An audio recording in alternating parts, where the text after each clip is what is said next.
Rikishi's not happy with the treatment of his son Jey Uso on Raw. Believes that he should have been Money in the Bank winner, and instead he's doing stuff with mommy and, not liking that. And here's the thing. I don't want to go too much into this, on my part at least, because I will. Yeah, that's sorry, that's why.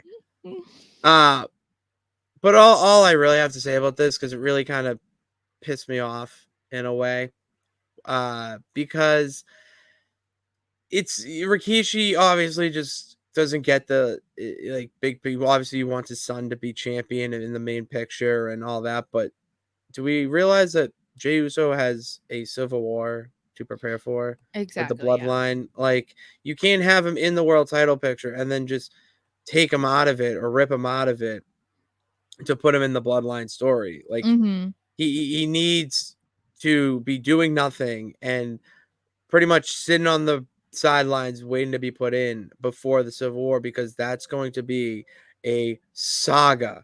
All right, Yeah. that's going to be even more important than him fighting for the world title picture, because it's an legendary feud that could really change wrestling. I don't know. Just that's me being hopeful, and I'm not even in the family. I'm not even in the bloodline.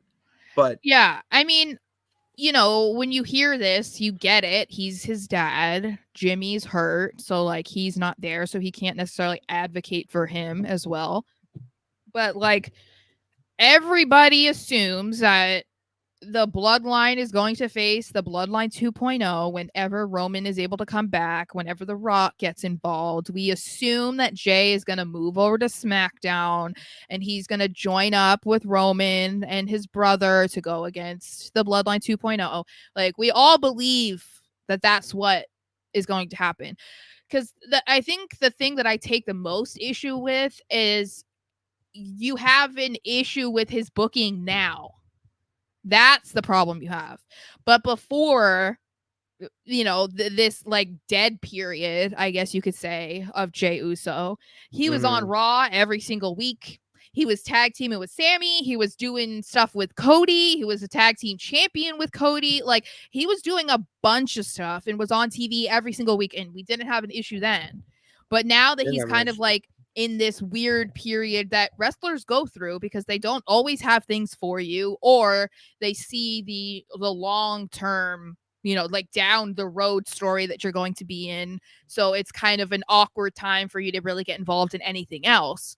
Like that, you need to be a little bit more understanding of that. And you would think he would know because he's a former professional wrestler. You would think, but talks to his no. son. I'm assuming that the plans are already set. So wouldn't Jey have already told him, like, oh, this is what's going to happen? Not to mention, wouldn't you be excited that you could potentially see Solo versus Jey? Is that not exciting to you? And that would be a main event because they're trying to build Solo up to that, and like that seems exciting to me. You get a double whammy right there. Wouldn't you want to see your sons also reunite as a tag team? Because that is where they've thrived the most. Like, I don't know. I feel like you just need to be patient, accept what is happening right now, but know that bigger things are coming soon.